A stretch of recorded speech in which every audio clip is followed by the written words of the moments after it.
This is video number 6, connecting your autoresponder. So when somebody buys your product and service, you want to immediately and automatically add them to your email list, right? So first, you obviously need an autoresponder system. But before we discuss that, let's take a look at the JVZoo platform and see which ones are compatible and what you need to do to connect them and what information that you need to do just that.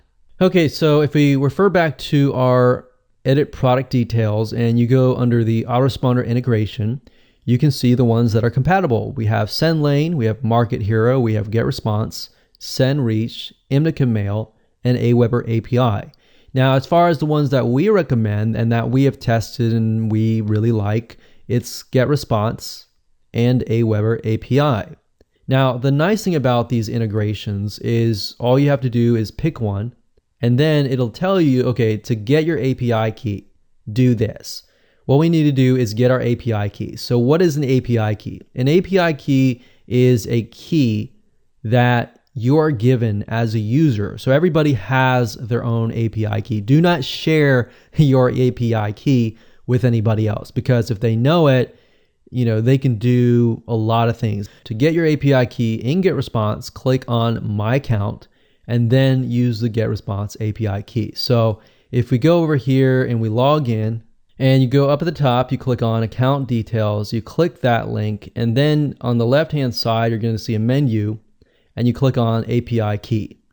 And it'll give you the API key. You take that key and you go back here, you plop that in here, you click on Load Defaults, and basically you'll see a list of all of the list names in your GetResponse account. So all you have to do is choose that list name and that's it. So what I recommend that you do is within GetResponse, you want to create a new campaign for every single one of your products. That way you're going to be able to segment, okay, this person bought my front-end offer. All these people bought my one-time offer 2. Or all of these people bought my one-time offer 3. If you dump everybody on the same list, you're not going to know who bought who. Plus, you're going to be able to figure out, okay, these are my premium buyers. Like these people bought, my one-time offer 1 or one-time offer 4. And you're going to be able to email them.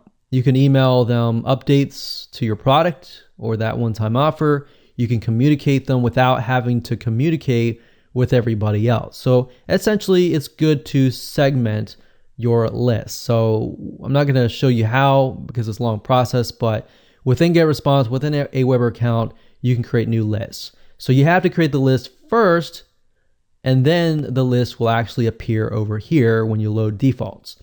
So same with Aweber. If you click on Aweber API, it says you must click this link to connect your account. Once you have walked through and followed the instructions, it's super easy. You click that, you connect it, you're good to go. You're going to be able to see all the lists right here. So some of these need you to go get the API, and some of these you can automatically just connect right away. So it's that easy, but just keep in mind, number 1, as a recap, create different lists for each product. And number 2, you got to create it over on the autoresponder side first before it's actually going to appear right here. And that's all you need to know for the autoresponder integration.